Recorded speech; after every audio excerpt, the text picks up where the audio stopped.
हमारे दुश्मन का काम है हमारे रास्ते में रोड़े अटकाने का, और हमारा दुश्मन हमें रास्ते से बहकाना चाहेगा, रास्ते से हटाना चाहेगा, रोड़े भी अटकाएगा, लालच भी देगा। जैसे मायावती को 6 महीने के लिए मुख्यमंत्री बनाने का तय हुआ, मुझे जब 6 महीने पूरे होने वाले थे तो अटल बिहारी और आडवाणी मुझसे कहने लगे कि मायावती को 5 साल राज करने दो। मैंने उनसे पूछा कि इस मेहरबानी का कारण क्या है? हम तो 6 महीने के लिए तय किया था, आप 5 साल क्यों दे रहे हैं? उन्होंने कहा कि हमें ऐसा लगता है कि बहुजन समाज पार्टी अगर भारतीय जनता पार्टी के साथ मिलकर चुनाव लड़ती है तो हम पार्लियामेंट में 300 से ज्यादा लोकसभा के मेंबर चुनकर ला सकते हैं। आप हमारे साथ मिलकर केंद्र की सरकार को चलाएं और मायावती उत्तर प्रदेश की सरकार को चलाती रहे। मैंने उनसे कहा कि भाई, आपका लक्ष्य तो मुझे मालूम है, आप इस देश में हिंदुवता का बोलबाला करना चाहते हैं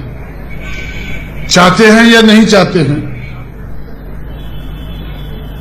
पता नहीं आप चाहते हैं नहीं चाहते हैं, लेकिन हल्ला तो किया हुआ है कि हिंदुवता हमें उसका बोलबाला करना है। और मैं समझता हूं कि हिंदुवता जो आप कहते हैं वो मनुवाद का दूसरा नाम है।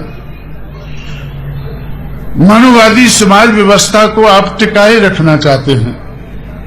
मनुवादी समाज व्यवस्था को कांग्रेस भी टिकाए रखना चाहती थी, लेकिन बगैर बोले हुए।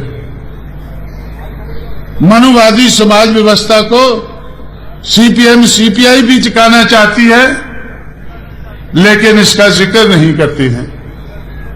लेकिन भारतीय जनता पार्टी तो खुला कहती है कि हमें मनुवादी समाज व्यवस्था को टिकाए रखना है, और कांशीराम और उसकी बहुजन समाज पार्टी कहती है कि हमें मनुवादी समाज व्यवस्था को हटाकर मटाकर मानवतावादी समाज व्यवस्था का इस देश में बोलबाला करना है।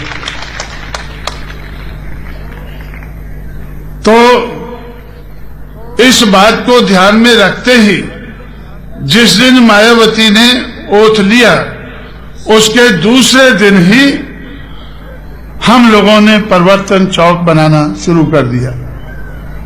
हम परिवर्तन चाहते हैं और आप स्टेटस को चाहते हैं।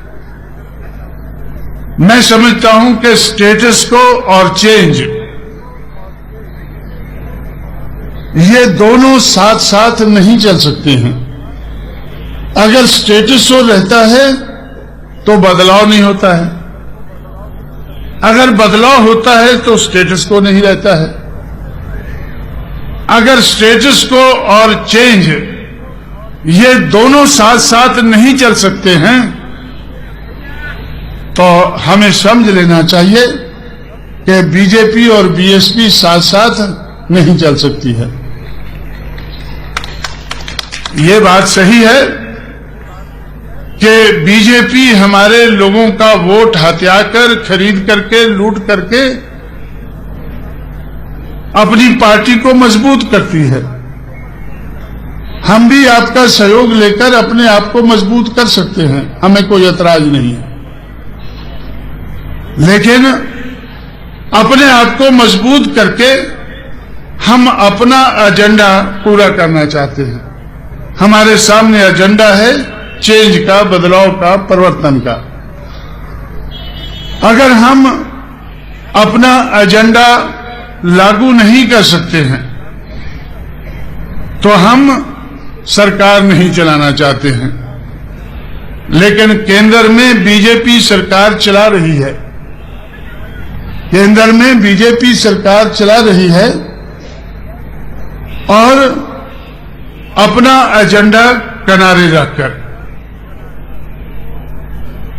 वो अपना एजेंडा सामने नहीं ले पा रही है।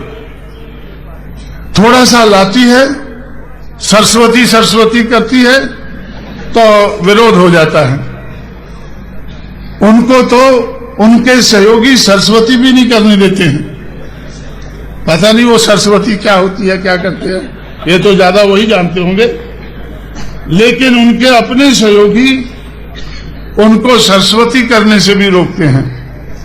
इतना सा भी वो एजेंडा पूरा नहीं कर पा रहे हैं, लेकिन फिर भी सरकार तो चला रहे हैं। जब ममता बनर्जी जैसी महिला उनको सरस्वती नहीं करने देती है तो मायावती कैसे करने देती? तो इसलिए